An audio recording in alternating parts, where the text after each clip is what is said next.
दोस्तों नमस्कार। स्वागत है आपका हमारे इस यूट्यूब मंच पर।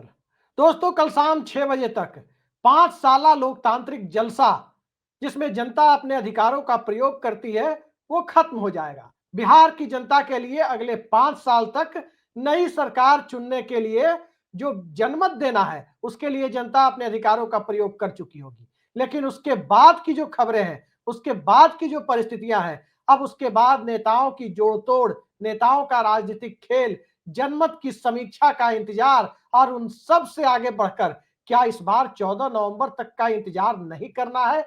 इन सब को लेकर अलग तरह की सियासत का दौर शुरू होगा।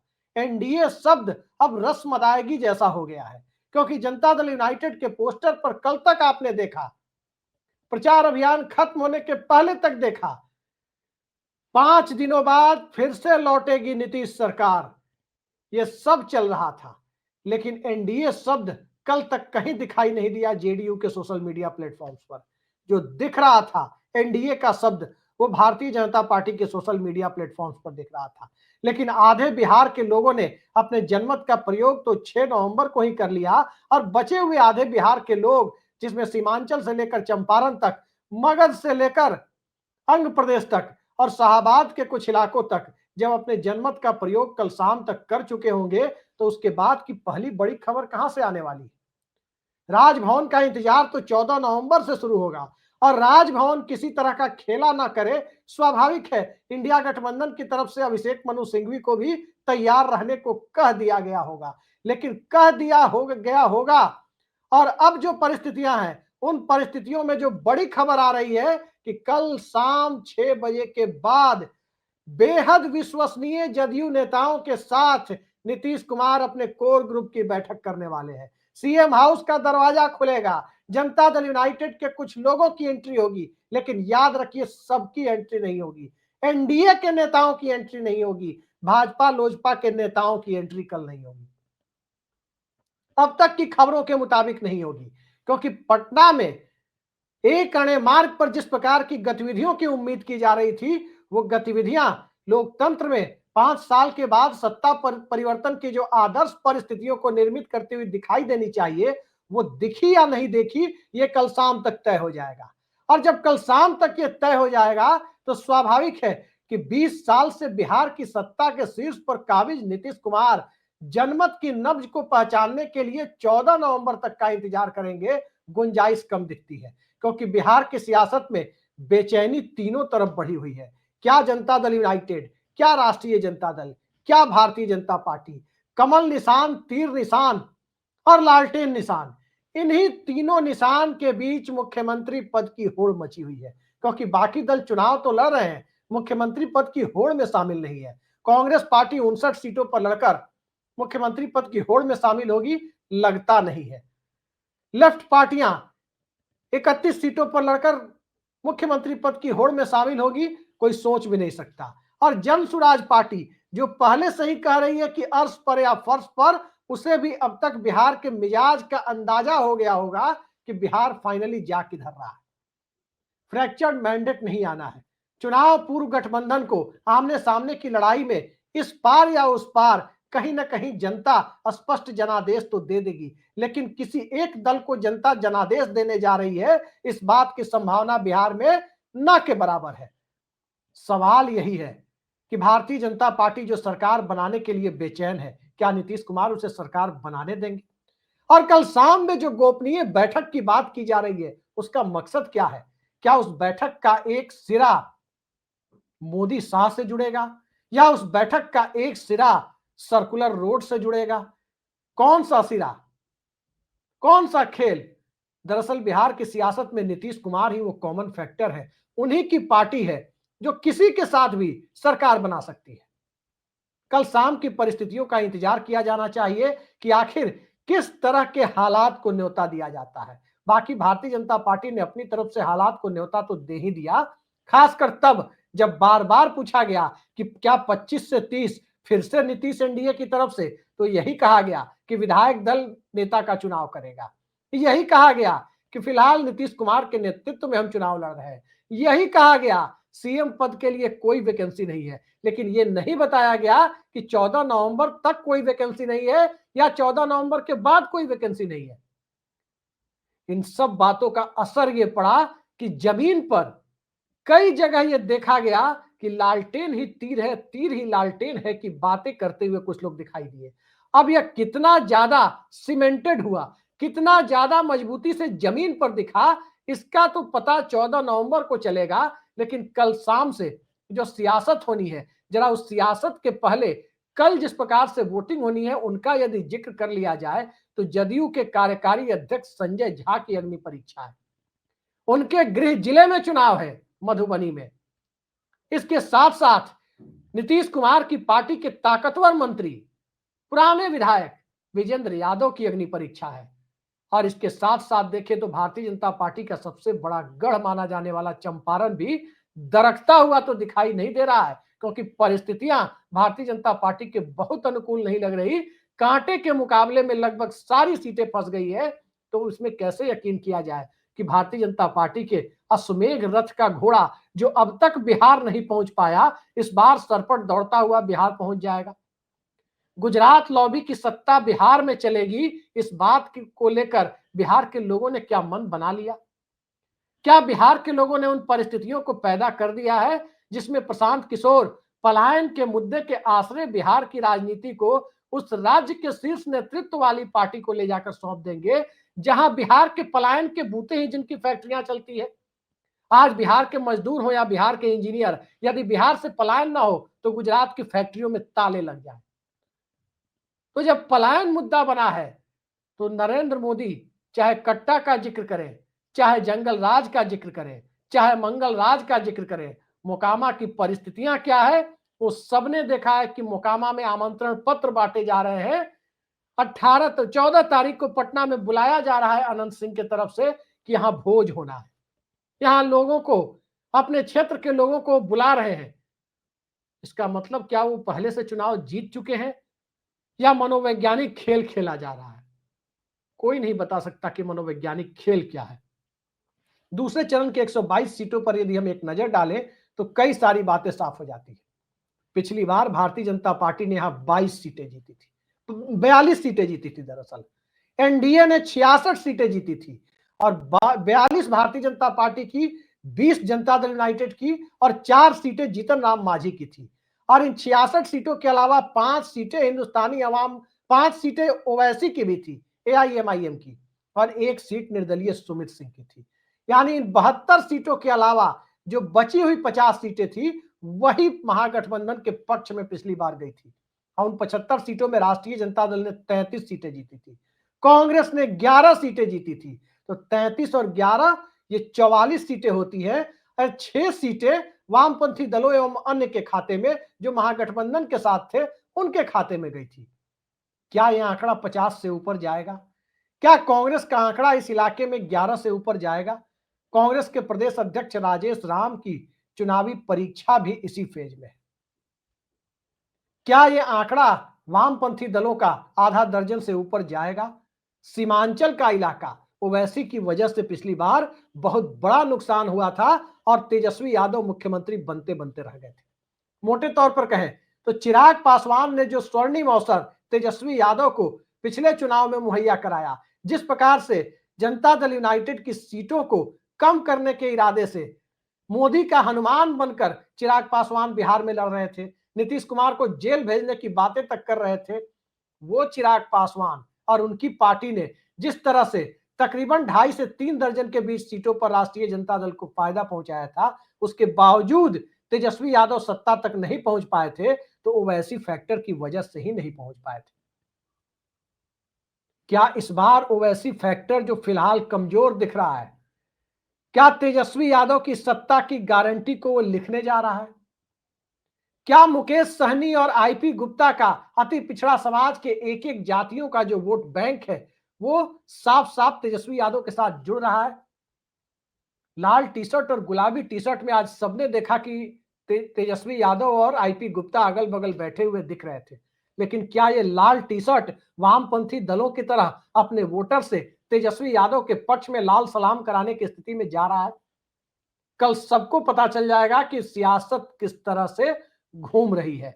जनता के बीच 10,000 रुपए चले, जनता के बीच रोजगार और पलायन का मुद्दा चला, जनता के बीच 125 यूनिट फ्री बिजली चली, जनता के बीच जाति गणना का जोर चला, या जनता के बीच कहीं ना कहीं वही पुराना दकियानूसी चुनावी ढर्रा चला, जिस ढर्रे पर बिहार या तो सांप्रदायिकता के आधार पर कुछ क्षेत्रों में वोटिंग करने को भी सख्त रहा, या जातिवाद को प्राथमिकता देता हुआ दिखाई दिया। सांप्रदायिकता के लिए उत्तर प्रदेश जैसा स्पेस बिहार में कभी बना नहीं, जाति गणना के बाद कभी बनेगा, हाल फिलहाल बनेगा, गुंजाइश दूर दूर तक नहीं दिखती। लेकिन जो गुंजाइश दिखती है उसमें आम आदमी अपने आप को कहां पाता है? पलायन की विभीषिका, बाढ़ की विभीषिका, और इन सब से ऊपर देखें तो देश में सबसे कम प्रति व्यक्ति आय यदि किसी राज्य में है तो वो बिहार में है। तो आखिर उन परिस्थितियों को 11 सालों की मोदी सत्ता क्यों नहीं बदल पाई? नरेंद्र मोदी और नीतीश कुमार की डबल इंजन की सरकार क्यों नहीं बदल पाई? सवाल यही है। और जब डेमोक्रेसी है तो चाहे जनता हो या पत्रकार, विपक्ष हो या सिविल सोसाइटी, सब कहीं ना कहीं सवाल सत्ता से ही करेंगे, और सवाल सत्ता से पूछा भी जाना चाहिए। लेकिन ये सवाल बूथ पर जाते हुए लोगों के बीच में वैसा ही सवाल बना रह पाता है जैसा सवाल वोटिंग के 4 दिनों पहले तक दिखाई देता है। दिल्ली में सवालों के इर्द गिर्द वोटिंग हुई तो अरविंद केजरीवाल की पार्टी ने अपने लिए 10 साल का एक हनीमून पीरियड देखा। सवालों के इर्द गिर्द वोटिंग होते हुए जब लोगों ने देखा तो कई राज्यों में सत्ता परिवर्तन होते देखा। लेकिन बिहार एक ऐसा राज्य है जहां 20 सालों से विपक्ष परिवर्तन तो देखा गया, सत्ता परिवर्तन होते हुए नहीं देखा गया। विपक्ष की बेंचों पर कभी भारतीय जनता पार्टी बैठी तो कभी राष्ट्रीय जनता दल बैठा, दोनों नीतीश कुमार की मर्जी से बैठे। तो कल शाम में अपने कोर ग्रुप के लोगों के साथ नीतीश कुमार की जो गोपनीय बैठक होने वाली है, क्या उस बैठक में भारतीय जनता पार्टी के नेताओं को न्योता दिया जाएगा? क्या उस बैठक में कोई रास्ता 2017 या 2015 या 2022 जैसा खोला जाएगा? कई सारे सवाल हैं। चुनाव अभियान के दरमियान यदि आप देखें तो बिहार में तल्खी दिखाई नहीं दी। खासकर मुख्यमंत्री नीतीश कुमार के खिलाफ कहने को बहुत कुछ था, लेकिन तेजस्वी यादव ने परहेज किया। क्यों परहेज किया? ज्यादा इंतजार नहीं करना पड़ेगा, कल शाम से सबको सब कुछ दिखाई देने लगेगा। चंद्रबाबू नायडू के बेटे पटना आए, नीतीश कुमार से मुलाकात की खबरें आई, लेकिन वो फोटो किसी ने नहीं देखी कि उस मुलाकात के दरमियान दोनों की बॉडी लैंग्वेज कैसी थी। अब ऐसी गोपनीय मुलाकातों का मतलब क्या है? चंद्रबाबू नायडू क्या एनडीए से दूर होने की एक मशक्कत कर रहे हैं? नीतीश कुमार क्या उसके लिए भूमिका तैयार कर रहे हैं? और क्या इन सब को मद्देनजर रखते हुए ही राहुल गांधी और तेजस्वी यादव ने एक तरह से नीतीश कुमार को बहुत ज्यादा निशाने पर नहीं लिया है लोकसभा विधानसभा चुनाव के दरमियान?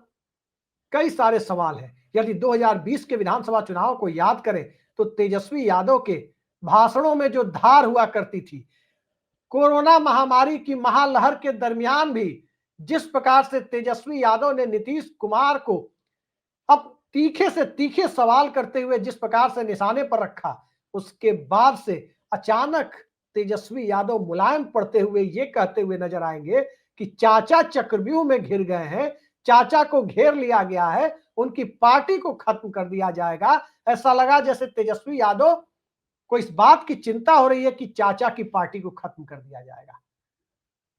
क्या तेजस्वी यादव ने चाचा की पार्टी को बचाने का ठेका उठा रखा है? क्या राहुल गांधी ने बिहार में महागठबंधन की सरकार बनाने की बजाय एक ग्रैंड महागठबंधन की सरकार बनाना चाहते हैं जिसमें दिल्ली में 12 सांसद कम हो जाए? क्या इस मकसद से एनडीए गठबंधन के 12 सांसदों को कम करने के मकसद से, चंद्रबाबू नायडू के लिए भूमिका तैयार करने के मकसद से राहुल गांधी ने नीतीश कुमार के ऊपर बहुत सतही चुनावी हमला किया? कई सारे महत्वपूर्ण सवाल तब और ज्यादा मौजूद हो जाते हैं जब चिराग पासवान को नीतीश कुमार की आंखों के सामने मौजूदा एनडीए में पूरी तवज्जो मिलती है। कई सारे दूसरे सवाल तब मौजूद हो जाते हैं जब नीतीश कुमार ने चुनावी अभियान के बाद के चरण में, बाद के दौर में प्रधानमंत्री के साथ न तो रोड शो में हिस्सा लिया और न ही चुनावी सभाओं में हिस्सा लिया। प्रधानमंत्री के साथ मंच साझा करना नीतीश कुमार ने छोड़ दिया। क्यों छोड़ दिया? सभी जानते हैं कि क्यों छोड़ दिया। और कई जगह तो ऐसा भी देखा गया कि नीतीश कुमार की सभा मंच पर भारतीय जनता पार्टी के जिला अध्यक्ष तक नहीं थे। सासाराम इलाके में नोखा की सभा में क्या हुआ है वो सबको पता है। और किस तरह से बिहार की परिस्थितियों में भारतीय जनता पार्टी और जनता दल यूनाइटेड के बीच के मतभेद जमीन पर दिखने शुरू हुए, ये भी अब किसी से नहीं छुपा हुआ है। महागठबंधन के मतभेदों की तमाम चर्चा होती है।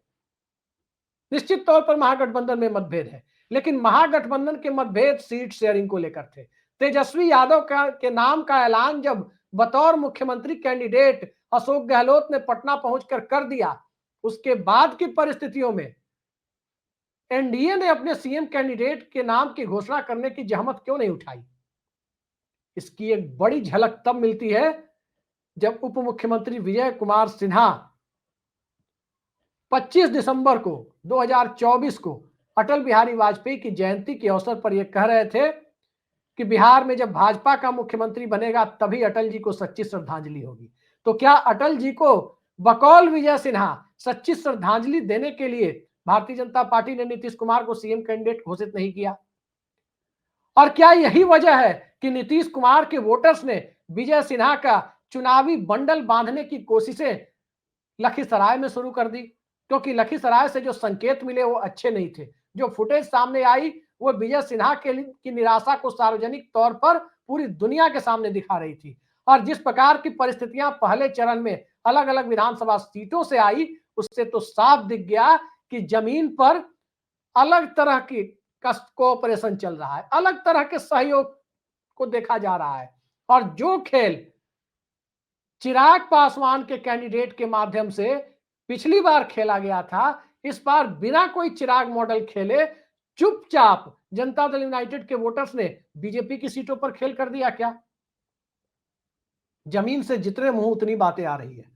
14 नवंबर को सब कुछ साफ हो जाएगा, लेकिन सवाल वहीं आकर खड़ा होता है कि बिहार के अंदर विपक्ष परिवर्तन तो होगा, विपक्ष परिवर्तन की गुंजाइश तो बनेगी। और कल शाम से जो ट्रेलर दिखना शुरू होगा 14 नवंबर के दिन, क्या वाकई एनडीए गठबंधन दिखाई देगा या जनता दल यूनाइटेड, लोजपा और जीतन राम मांझी की पार्टी और उपेंद्र कुशवाहा की पार्टी के रूप में ही एनडीए गठबंधन बचा रह पाएगा?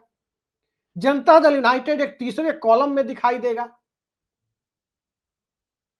पहले चरण से जिस प्रकार की तस्वीरें उभर कर आई, बिहार की 243 सदस्यों की विधानसभा में 122 के आंकड़े पर पहुंचने की जो जद्दोजहद दिखाई दी, उस जद्दोजहद के बीच सबकी नजरें, जो भी बिहार में सरकार बनाना चाहे, क्या तेजस्वी यादव हो, क्या नीतीश कुमार हो, क्या भारतीय जनता पार्टी हो, सबकी नजरें इस बात पर थी कि जो छोटी पार्टियां चुनाव लड़ रही है, मसलन एनडीए गठबंधन की बात करें तो मुकेश सहनी की पार्टी और आईपी गुप्ता की पार्टी, इंडिया गठबंधन की बात करें तो मुकेश सहनी की पार्टी, आईपी गुप्ता की पार्टी, एनडीए गठबंधन की बात करें तो चिराग पासवान की पार्टी, उपेंद्र कुशवाहा की पार्टी और जीतन राम मांझी की पार्टी। और इसके साथ साथ जन सुराज और निर्दलीय, एक आध सीट एमआईएम कहीं जीत जाए तो एमआईएम। क्या इन पार्टियों के साथ वही खेल खेला जाएगा चुनाव के बाद जो 2010 के चुनाव के बाद नीतीश कुमार की पार्टी ने लोजपा के साथ खेला? 2015 के चुनाव के बाद नीतीश कुमार की पार्टी ने ही उपेंद्र कुशवाहा के विधायकों के साथ खेला, और 2020 के चुनाव के बाद राष्ट्रीय जनता दल ने एमआईएम के विधायकों के साथ खेला और भारतीय जनता पार्टी ने मुकेश सहनी के विधायकों के साथ खेला। यानी उनके विधायक दल को तोड़ फोड़ मचाकर अपनी पार्टी में विलीन करा लेना। कोई इसमें पीछे नहीं है। क्या राष्ट्रीय जनता दल, क्या भारतीय जनता पार्टी और क्या जनता दल यूनाइटेड, सब ने अपने समय पर भरपूर तरीके से दल बदल की, सामूहिक दल बदल की, फुटकर नहीं बल्कि थोक दल बदल की प्रक्रिया का फायदा उठाया। टूटने से बचा कौन? टूटने से बचे बड़े दल बिहार के, मसलन भाजपा, जेडीयू और कांग्रेस और आरजेडी के विधायक। कांग्रेस पार्टी के विधायक भी टूटने से बचे और विचारधारा आधारित राजनीति करने वाले वाम दलों के विधायक भी टूटने से बचे। लेकिन अलग अलग समय पर जिन पार्टियों की गिनती मैंने आपको गिनाई, जिनके सिंगल डिजिट में, एक अंक में विधायक होते थे, वो टूटने से अपने आप को बचा नहीं पाई। तो क्या कल शाम की मीटिंग में फुटकर विधायकों की गिनती की जाएगी कि कौन फुटकर कहां से जीत कर आ रहा है, और फिर उसके बाद फोन घनघनाने के साथ साथ उनके लिए रेड कारपेट बिछाने की प्रक्रिया शुरू हो जाएगी। लेकिन बड़ा सवाल तो यही है कि रेड कारपेट सीएम हाउस में कल किसके लिए बिछता है, किस तरह की परिस्थितियों में किसकी अगवानी की जाती है। विपक्ष परिवर्तन की बात पर मैं लगातार इसलिए अड़ा हुआ हूं क्योंकि बिहार के अंदर किसी भी दल को या किसी भी प्री पोल अलायंस को, खासकर विपक्ष वाले प्री पोल अलायंस को, जब तक 122 का आंकड़ा पूरा नहीं होगा, चुनाव के पहले पूरा नहीं होगा, मतगणना में पूरा नहीं होगा, तब तक बिहार में सत्ता परिवर्तन की बुनियादी शर्तें पूरी नहीं होंगी। अब सत्ता परिवर्तन की बुनियादी शर्तों को पूरा करने के लिए तेजस्वी यादव ने क्या कोई इच्छा शक्ति दिखाई? राहुल गांधी ने क्या कोई इच्छा शक्ति दिखाई? अगर इच्छा शक्ति दिखाई होती तो 8-10 सीटों पर फ्रेंडली फाइट की नौबत नहीं आती। आज तेजस्वी यादव ये कह रहे हैं, थोड़ी देर पहले एक वीडियो जारी कर कह रहे हैं कि जहां कांग्रेस के उम्मीदवार हैं वही असली उम्मीदवार हैं, लेकिन खुलकर नहीं कह रहे कि नरकटियागंज में जो फ्रेंडली फाइट हो रही है वहां कांग्रेस के शाश्वत केदार महागठबंधन के असली उम्मीदवार हैं या राजद के दीपक यादव असली उम्मीदवार है। ये बात खुलकर कहने की जरूरत थी, लेकिन संदेश तो पहुंच गया है कि कांग्रेस के सभी उम्मीदवार महागठबंधन के असली उम्मीदवार है। तो खैर, चुनावी नतीजा क्या होता है ये 14 को जरूर पता चलेगा, लेकिन जरा बिहार की सामाजिक परिस्थितियों में, सामाजिक खांचे में वोटिंग पैटर्न की प्रक्रिया को देखें तो बहुत सारी बातें साफ हो जाती है।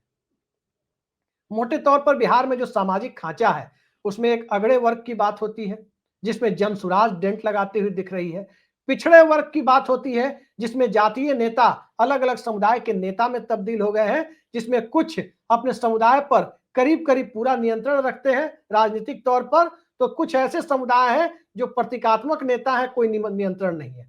मसलन लालू यादव या तेजस्वी यादव या नीतीश कुमार, ये अपनी अपनी जातियों के बड़े नेता है। नरेंद्र मोदी वो भी अपनी जाति के बड़े नेता है।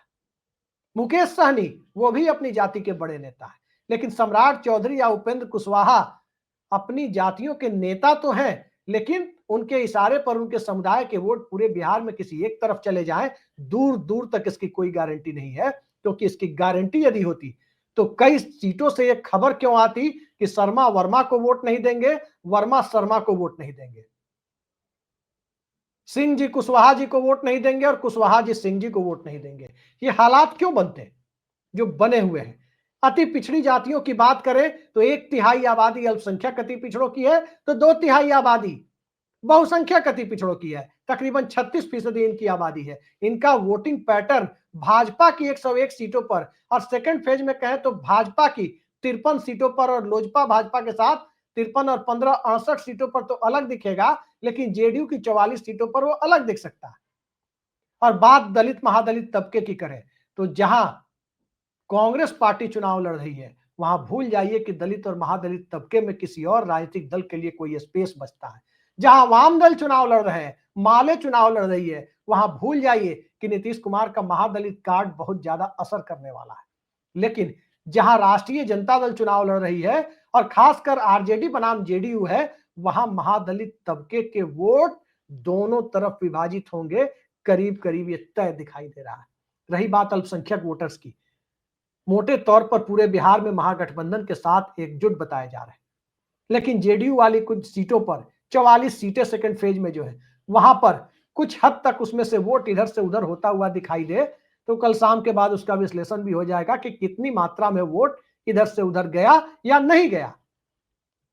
अब इस सामाजिक खांचे के बीच में जेनजी की बात करना, इस सामाजिक खांचे के बीच में पलायन और रोजगार की बात करना, और इस सामाजिक खांचे के बीच में जेनजी और पलायन, रोजगार, औद्योगिकरण, इन सब मुद्दों को दबाने के लिए चुनावी हिंदुत्व की बात करना, राम मंदिर की बात करना, सीतामढ़ी में सीता माता का मंदिर बनाएंगे इसकी बात करना, क्या बिहार के नौजवानों को इस बात पर वोट के लिए बरगलाया जा सकता है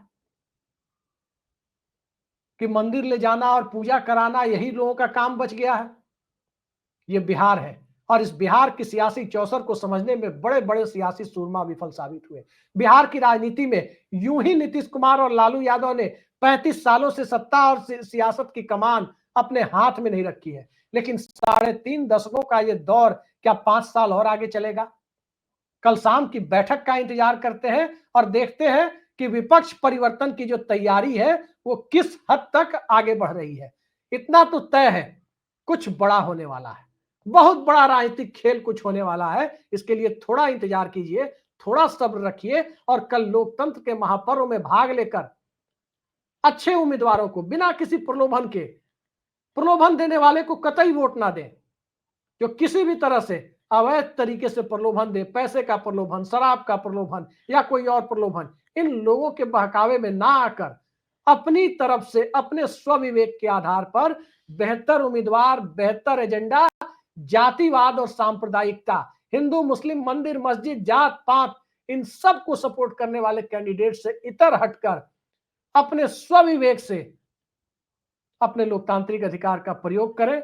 122 सीटों के मतदाताओं से हमारी यही अपील है। बाकी उसके बाद तो सियासतदानों का खेल जो मैंने बताया उसके हिसाब से आगे चलना ही है। देखते जाइए, इस सियासत के खेल को 14 तारीख तक दबा कर रखा जाता है, अंदर खाने ही खेला जाता है, या 14 के पहले ही सब कुछ आपके सामने सतह पर आकर दिखने लगेगा। थोड़ा इंतजार करते हैं, 24 घंटे का ही इंतजार है, परतें कल शाम से धीरे धीरे खुलनी शुरू हो जाएंगी। आज के लिए इतना ही। नमस्कार।